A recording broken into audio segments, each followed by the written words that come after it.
Julian, you're in your second full season now on the switch to offense. What's offensive line look like right now, and how do you think you've transformed yourself in these last 2 years?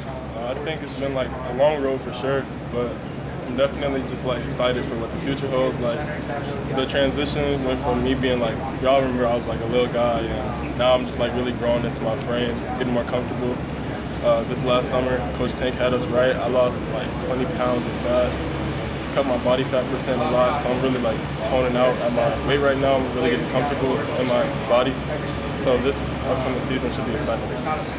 What did you learn about yourself last year jumping in there for Palcho, and how did that help you going in and out of this year? It was a big boost for my confidence. It's like when you're like just one of those guys, like a young guy watching, it can get so easy for you to be like wow, those guys are really like, you know what I'm saying, like separate yourself from those guys. But then like once you really get in there and just get going, it's just like, this is just like practice. Like I've done this over and over. Like I just had to remind myself like I came here for a reason, and finally getting able to like to prove why I'm here, like my worth to the team. I don't know if complacency is the right word for what you're describing, but how do you fight that feeling of separating yourself from the starters and make sure you're mentally staying in that mindset? I definitely feel like just with the depth that we have this year, and like the guys around me, like Darian, Palcho, Moses, just like the whole line, there's really no sense of complacency with any of us. Like any given day, you could tell like Moses can go out there and give his best day, Darian can go out there and give his best. There's no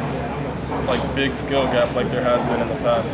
Do you feel like you can? We've heard Bart Miller talk about like cross training. Do you feel like you're a guy who could be a factor at a couple different spots on the line?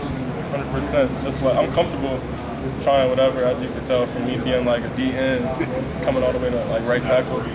It's like I'll learn, I'll be receptive. It's not really about me, you know what I'm saying? Like whatever coach asks me to do.